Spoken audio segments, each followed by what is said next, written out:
I'm Dani Young. I own this cool company called Tipsy Talent that is wine and paint parties at your house. I always tell people that my favorite wine goes great with doing laundry on a Tuesday night.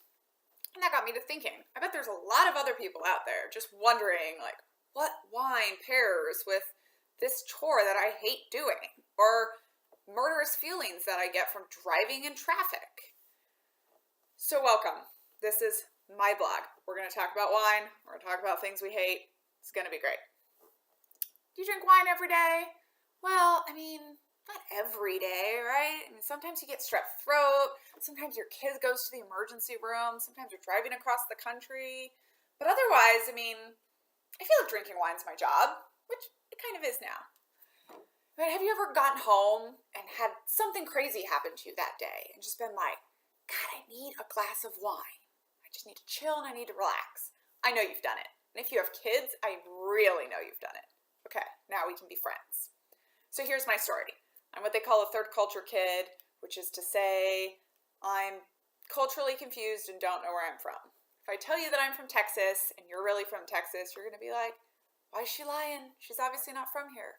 But if I tell you that I'm from Brazil, which is where I grew up, and you're really from Brazil, you're going to be like, why is she lying? Chick talks like a gringa when she speaks Portuguese. And no, they don't speak Spanish in Brazil.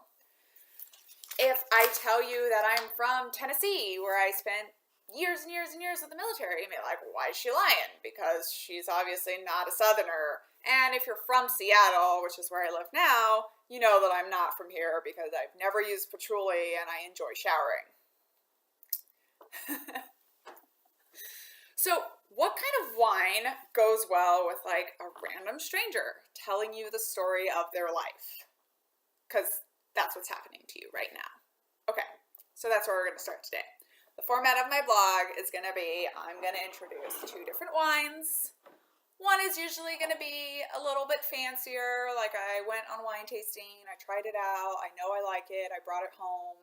And one's usually going to be an off-the-shelf wine. Not always, I can't promise that I'm going to get out and do that much wine tasting. It's kind of going to depend on how this blog goes, but I'm going to try. Speaking of which.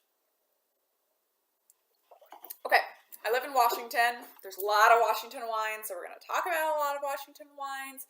Happy to take wines requests in the future. Just let me know what you guys want to see. So, special wine that I've tasted, off-the-shelf bottle of wine.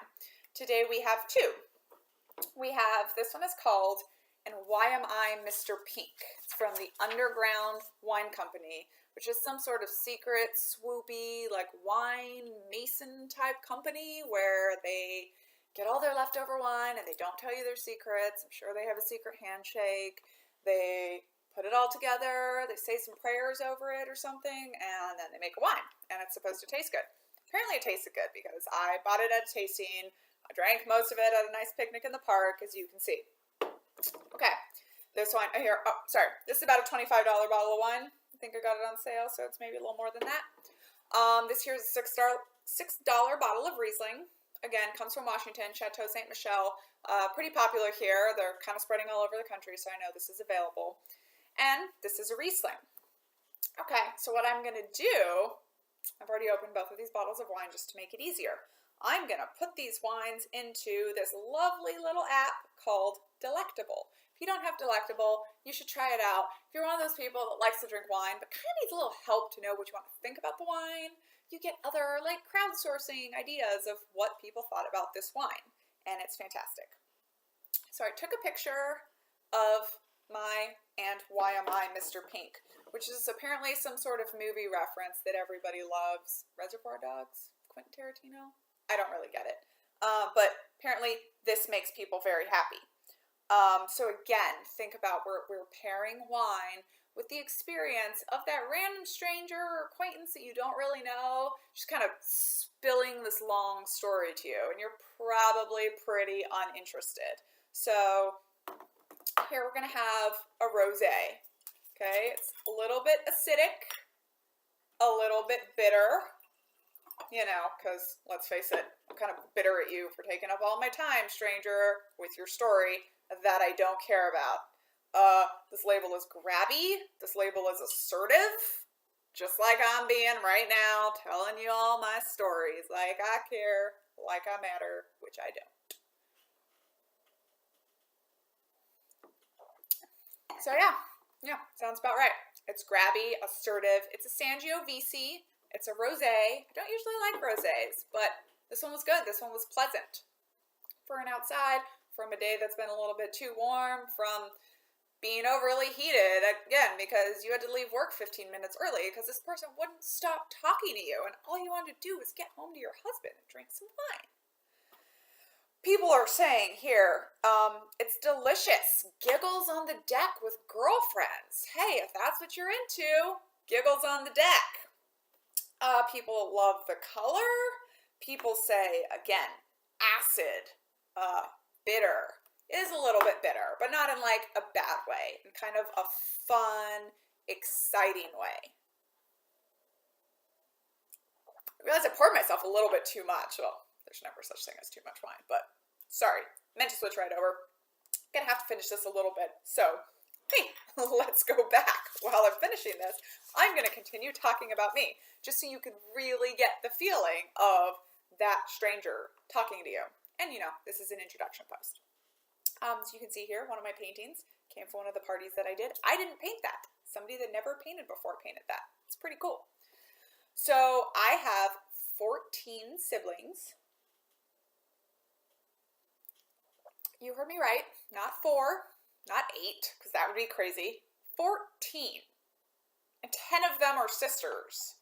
So you know that I'm going to have some really good family drama to pair wine with coming up here in the future. I also have a baby.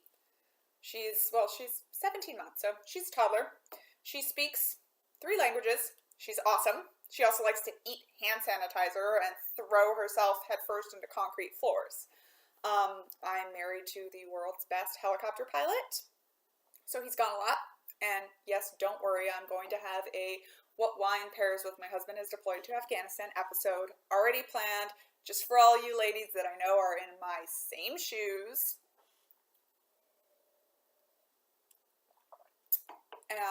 Okay, just think of all the great wine pairings that I'm going to have to introduce. And as I mentioned, I'm happy to take requests. So as you ladies have crazy things coming up, you're going to let me know. You're going to let me know what you want me to pair wines with. Please feel free to leave that in the comments. All right, so now the Riesling. Okay, a little bit of Riesling. Like I showed you before, Chateau Saint Michel. We love Saint Michel. Hey, it's holy. It's a saint. We're like being good right now. Just kidding. We're not being good. Okay, so back to our delectable app. We're going to see what people have to say about Chateau Saint Michel. Let me tell you, there's not a whole lot. People don't feel very strongly about Chateau Saint Michel one way or another. It's kind of that wine that goes with everything. So usually I'm going to recommend that one, but I guess for our subject today, I can caveat and say it's going to kind of depend on how you feel about talking to strangers, because some people love it. Some people love meeting new people. Some people are easygoing. I love meeting new people. So maybe, you know, a Riesling, it's easygoing, it's sweet, it reaches out to you. It's apparently delicious with fish tacos. Who knew? Fish tacos maybe you don't want to eat right before you talk to a stranger though. So, still weighing more towards the rosé today. But, you know, let's get to the end. Seafood, more about seafood here. So, apparently this wine goes well with seafood. Off dry, high tannins. That's really fancy wine lingo for this wine's a little bit dry and doesn't have too much personality. So for today, don't worry, I'm still going to drink the rest of this Riesling. But I'm going to say today for our what wine pairs well with that random stranger that's got you trapped in like the cafeteria at work that's telling you the story of their life and you're just trying to get away. We're going to go with the And Why Am I Mr. Pink? Bitter, acidic, kind of wants to just slap you in the face and walk out of the room, but is pretending to be nice up front. Makes for a very exciting experience. So, ladies, or guys for that matter, here's what I want you to take away from all of this. Life happens, man. Life happens. And when life happens to you, or to me, or to anyone, there's a direct, proven link between wine and happiness. Wine increases happiness. We could all use a little bit more happiness. So the next time you feel like whining, man, go for it. Just make sure you are whining correctly. And ask yourself, what kind of wine goes with that, man?